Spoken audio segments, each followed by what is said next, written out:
Ibarat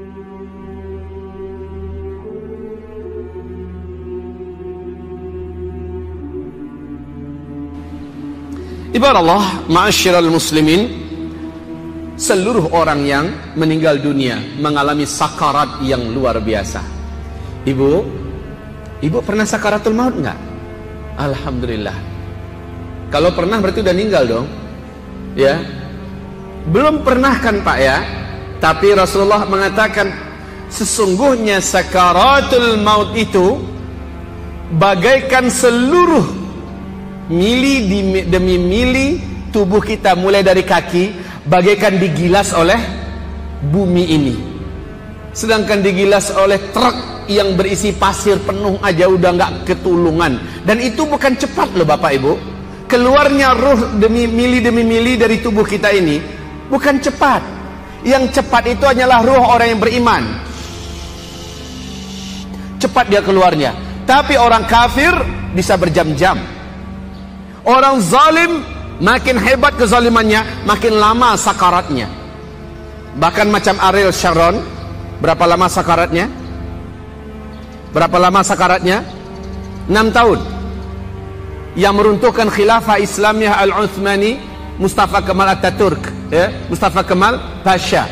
Berapa lama sakaratnya? Tahu berapa lama sakaratnya? Mengerikan sakaratnya. Orang-orang zalim yang dosanya berlapis-lapis seperti itu Pak, sakaratnya lama dan dibiarkan oleh Allah tersiksa. Hamba-hamba Allah yang kami muliakan, sakarat ini la haula wala quwata illa billah. Jangankan kita orang biasa, Nabi Muhammad saja sampai didekatkan air di dekatnya, kemudian dia letakkan tangannya ke dalam air itu lalu dia diusapkan ke wajahnya. Kemudian dia berdoa, Allahumma hawwin alayya sakaratil maut. Ya Allah, ringankanlah. Nabi aja minta Pak, ringankanlah sakaratul mautku. Ringankanlah karena berat, sakit. Saking beratnya beliau pingsan. Saat terbangun, sakarat masih berlanjut. Rasul yang mulia sampai berdoa, Allahumma hawwin alayya sakaratil maut. Malaikat Jibril tak sanggup, lalu mengalihkan wajahnya, tidak mau melihat pada wajah Rasulullah. Lalu Rasul berkata, akarihta minni ya Jibril. Hai Jibril, apakah kau benci kepada saya? Kata Jibril, tidak. Mata mana yang sanggup melihat kekasih Allah dalam sakaratul maut? Berat kaum muslimin, sakaratul maut ini sangat berat. Insya Allah semua kita akan mengalami. Kalau Bapak Ibu mau tahu siapakah orang yang paling ringan sakaratul mautnya? Orang mukmin yang soleh, yang amalnya sudah sangat banyak di sisi Allah Subhanahu wa ta'ala. Rasul itu orang yang ada di puncak keimanan. Rasul dibuat oleh Allah berat. Ada hadis yang lain, hadis ini hasan. Nabi memang berdoa kepada Allah, ya Rabb, jika seperti ini sakitnya sakaratul maut, ringankan sakaratul maut umatku ya Allah, dan jadikanlah untukku 3 kali lipat agar meringankan mereka. Sayang hadis ini tidak sahih, hanya setingkat hasan. Tapi jadilah ada sebagai panduan bagi kita betapa kasihnya Rasulullah sampai akhir hayatnya, sampai sakaratul mautnya masih kita yang diingat, masih kita yang difikirkan dan kita yang didoakannya. Ya Allah, jika begini beratnya sakaratul maut, maka ringankanlah sakaratul maut umatku dan jadikanlah berat sakarat itu untukku. Rasul diberi oleh Allah kesabaran dan kekuatan yang tidak ada tanding bandingnya Pak Ibu. Makanya Rasul yakin dia akan mampu memikul. Setelah dia jalani, dia pun berdoa, ringankan untukku ya Allah, ringankan. Yang udah diberatkan itu terasa ringan, begitu maksudnya. Ibarat Allah demi umatnya. Maka layakkah kita merasa kita mencintai Rasul sementara selama ini Rasul dihina, kita diam. Sunnah Rasulullah diperangi, kita diam. Kita mengaku pencinta Rasul, inginkan syafaat Rasul, kita tidak membela sama sekali. Ketika ada pelecehan-pelecehan terhadap sunnah dan sebagainya, la haula wala quwata illa billah. Baik kaum muslimin, kita lanjut kepada sakarat. Sakaratul maut ini, yang paling ringan mengalami sakaratul maut hanyalah syahid. Syahid. Apa sabda Rasulullah sallallahu alaihi wasallam? Dari Abu Hurairah radhiyallahu anhu, Rasulullah sallallahu alaihi wasallam bersabda. Lihat pada halaman 37. Ma yajidu syahidu min alamil qatl illa kama yajidu ahadukum min alamil qarsah. Tidaklah seorang syahid di antara kamu waktu meninggal dunia merasakan sakaratul maut itu kecuali seperti seseorang di antara kalian merasakan gigitan seekor semut. Pernah digigit seekor semut? Ya. Apa semutnya? Terserah. Pokoknya gigitan semut, kayak gitulah orang syahid merasakan. Fasyahidu min ummati, maka yang syahid dari kalangan umatku itu, kata Nabi. Kan Nabi pertama bertanya pada para sahabat, tuan-tuan sekalian, tahu nggak siapakah orang yang syahid? Apa kata para sahabat? Yang syahid itu ya Rasulullah, orang yang pergi dengan hartanya dan jiwanya, lalu berperang di jalan Allah, kemudian dia membunuh lalu terbunuh oleh tangan musuh di medan perang. Itulah yang syahid ya Rasulullah. Kata Rasul, fasyahidu min ummati idzan laqalil. Jika demikian betapa sedikitnya umatku yang terhitung syahid. Tidak, kata Rasul. Maka Nabi merinci satu persatu yang syahid itu. Berbahagialah jika kita termasuk salah satu di antara mereka ini. Satu, Nabi mengatakan orang yang terbunuh karena membela agamanya syahid. Dua, orang yang meninggal dunia karena penyakit yang ada di perutnya dan tidak sembuh-sembuh.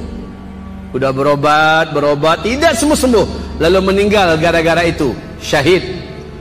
Orang yang menanggung sakit di kepalanya, apapun nama penyakitnya, ya, kanker, tumor, apalah namanya, terserah, ya, dan dia tidak sembuh-sembuh dengan obat-obat yang benar, kemudian dia meninggal, syahid, kata Nabi. Orang yang terbakar, syahid. Orang yang tenggelam, syahid. Ya, tentu saja semua ini tidak disengajakan oleh dirinya sendiri. Kalau sengajakan dah bunuh diri namanya, ya. Kemudian seorang wanita yang melahirkan anak dan meninggal dalam proses melahirkan, syahid.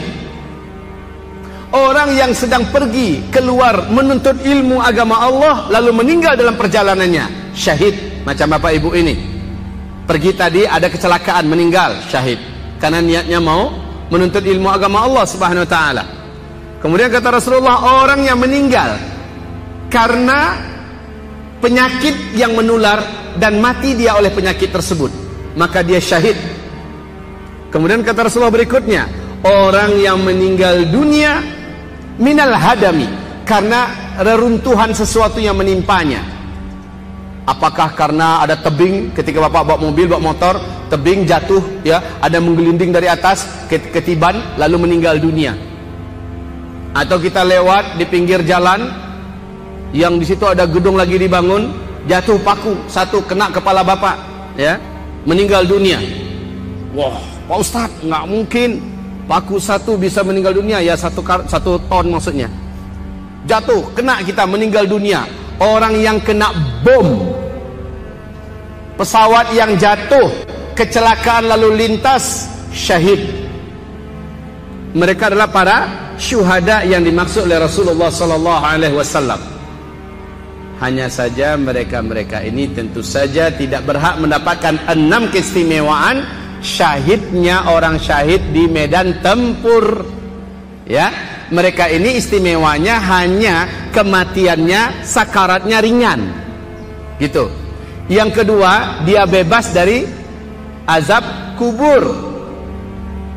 Sementara proses yang dilakukan kepadanya berlaku secara umum, seperti yang lain-lain yang merasakan, dimandikan, dikapani, disolatkan, nanti di padang mahsyar dia menjalani hal-hal yang normal. Hanya nanti yang paling pertama dimasukkan surga adalah seluruh yang syahid-syahid ini. Awalu thalathatin min ummati yadkhuluna al-jannah. Yang paling pertama masuk ke dalam surga dari kalangan umatku ada 3 kelompok. Yang kelompok pertama adalah fasyahid, kata Nabi. Orang yang syahid. Bapak Ibu yang kami muliakan, selanjutnya Untuk orang yang sakaratul maut sementara dia syahid, sakaratnya sangat ringan. Maka Syekh Ahmad Yasin rahimahullah, masih ingat dengan nama ini Pak? Masih ingat dengan nama ini? Syekh Ahmad Yasin, pendiri intifadah di Palestina. Ketika beliau hidup, beliau berpesan seperti ini: nyawa di tubuh kita hanya satu lembar, dan dia pasti akan keluar. Pastikanlah ia keluar dengan semulia-mulia keadaan, dengan semahal-mahal harga, dan tidak ada kematian yang lebih mulia melebihi syahid. Ini kata beliau, tidak ada kematian yang lebih mulia melebihi syahid. Nah, kaum muslimin yang kami muliakan, kita sadar kita bukan pencinta perang, dan Allah pun sudah mengakui fitrah manusia itu benci perang. Kutiba alaikumul qitalu wa huwa kurhul lakum. Diwajibkan bagi kamu perang, dan perang itu tidak kamu sukai. Allah telah mengatakan itu benar, kita tidak suka perang. Tapi kalau itu terbuka, peluangnya nanti terbuka, jangan lari. Kesempatan Pak, kematian tidak akan dipercepat oleh Allah Subhanahu wa ta'ala dengan jihad. Karena kita masuk jihad lalu kita lebih cepat, lebih awal meninggalnya. Tidak. Kematian juga tidak akan ditunda oleh Allah kalau kita lari daripada medan jihad. Allah tidak akan mempercepat kematian karena jihad, dan juga tidak menunda karena lari dari jihad. Khalid bin Walid, di mana beliau meninggalnya? Di medan perang atau di mana? Beliau meninggalnya di atas dipan, tempat tidur. Sampai-sampai ratapannya waktu mau meninggal, tidak ada satu lembah pun yang di dalamnya ada perang, melainkan saya ada di dalamnya. Tidak ada satu bukit pun yang di dalamnya, di atasnya ada perang, melainkan saya ada di atasnya. Tidak ada satu kancah peperangan pun, melainkan saya ada di sana. Saya merindukan syahid. Ternyata Allah memberikan kepada saya akhir hayat di atas dipan. Ini menandakan apa? Perang bukanlah asbab mempercepat kematian. Padahal Khalid ada selalu di tengah-tengah perang. Tidak ada satu mili pun dari tubuhnya, melainkan ada bekas senjata tajam, bekas tombak, bekas panah. Masya Allah. Tetap saja saya berjumpa dengan seorang syekh berusia 94 tahun di Aceh. Selepas tsunami Aceh, saya berjumpa dengannya. Namanya Tengku Toha. Beliau adalah kaki tangannya Daud Bereh. Apa kata beliau? Saya panglima perang yang mendampingi Tengku Daud Bereh. Sejauh perjalanan saya dengan beliau, tidak ada medan perang yang tidak kami masuki. Tetapi ternyata sampai sekarang rindunya kami untuk mendapatkan syahid dari Allah belum dikabulkan. Namun sebenarnya mereka sudah mendapatkan rezeki itu dari Allah. Sebab apa? Sebab Rasulullah bersabda, siapa yang berniat untuk berperang di jalan Allah, siapa yang berniat lalu syahid di jalan Allah, ternyata Allah tidak memberikan jalan kepadanya. Ternyata Allah tidak membukakan peluang untuknya. Lalu dia mati di atas firashnya, di atas dipannya. Mata fahuwa, dia mati, maka dia bimanzilatis syuhada, nala manzilatas syuhada. Dia sampai kepada tingkat para syuhada. Karena niat Pak, niat. Tidak ada salahnya Bapak Ibu, berniatlah dan bahkan berdoalah, ya Rabb, beri hamba rezeki syahid dengan caramu. Beri hamba rezeki syahid dengan caramu. Taib, ibarat yang kami muliakan, dalam sakaratul maut, dalam sakaratul maut tidak salah kalau seandainya Rasul mengajarkan kita doa-doa untuk diringankan sakaratul maut. Salah satu danya doa yang diajarkan Nabi, atau silakan dengan doa pribadi Bapak Ibu, berdoalah kepada Allah. Karena sakarat itu sangat berat, berdoalah kepada Allah Subhanahu wa ta'ala. Karena sakarat itu kita belum pernah pengalaman Pak. Sakit aja sebentar kemarin, ya saya ada sedikit diuji oleh Allah, sempat rebah. Malam tadi saya yakin 100% gak akan sanggup datang kemari. Malam tadi malah puncaknya sakit tuh malam tadi, sampai guling-guling di atas dipan, sakit sekali. Subhanallah, kita hanya baca la ilaha illa anta subhanaka inni kuntu minal zalimin. Kemudian alhamdulillah dibantu oleh anak-anak saya, bergantian meruqyah saya di samping saya, istri juga meruqyah, kemudian mereka minumkan saya madu, kemudian habatus sauda cukup banyak, lalu perut ini menolak, berusaha untuk muntah. Saya tahan terus, dan saya niatkan semua bacaan itu untuk diri saya, semua ini untuk meracuni penyakit yang ada, dan seterusnya. Saya sudah yakin hari ini tak akan bisa datang. Subhanallah kaum muslimin, itu baru sedikit sakitnya, sudah seperti itu Pak. Bagaimana sakaratul maut? Ketika Allah menyebutkan bagaimana malaikat itu sangat kejam. Malaikat maut itu adalah malaikat yang tidak pernah diberikan oleh Allah dan diciptakan untuk dirinya senyum. Nggak ngerti senyum malaikat maut itu Bapak Ibu. Waktu Isra Mi'raj, Nabi Muhammad disambut dengan sukacita oleh seluruh malaikat-malaikat langit, didamping oleh malaikat Jibril, oleh malaikat Malik. Kemudian ada satu malaikat yang wajahnya manyun saja, matanya tajam, wajahnya manyun. Lalu kata Rasulullah, wahai Jibril, itu malaikat kenapa wajahnya begitu seram? Apa dia benci kepada saya? Kata malaikat Jibril, ya Rasulullah Muhammad, sesungguhnya itu adalah malaikat maut. Tak pandangan matanya itu Pak, mampu membuat orang copot jantungnya, tajam sekali. Allah telah menciptakannya dengan fitrah tidak bisa senyum. Jadi malaikat maut itu jangan pernah diharapkan kaum muslimin wajahnya senyum, kecuali malaikat maut yang didatangkan untuk orang yang beriman. Dia tidak senyum, tetapi wajahnya bersih, enak dan lembut dilihat. Dalam hadis sahih Muslim, enak dan lembut dilihat. Insya Allah pas kita bicara tentang perjalanan arwah, kita sampaikan bagaimana datangnya para malaikat-malaikat, yang satu orang dari 70.000 malaikat itu adalah malaikat maut. Baik,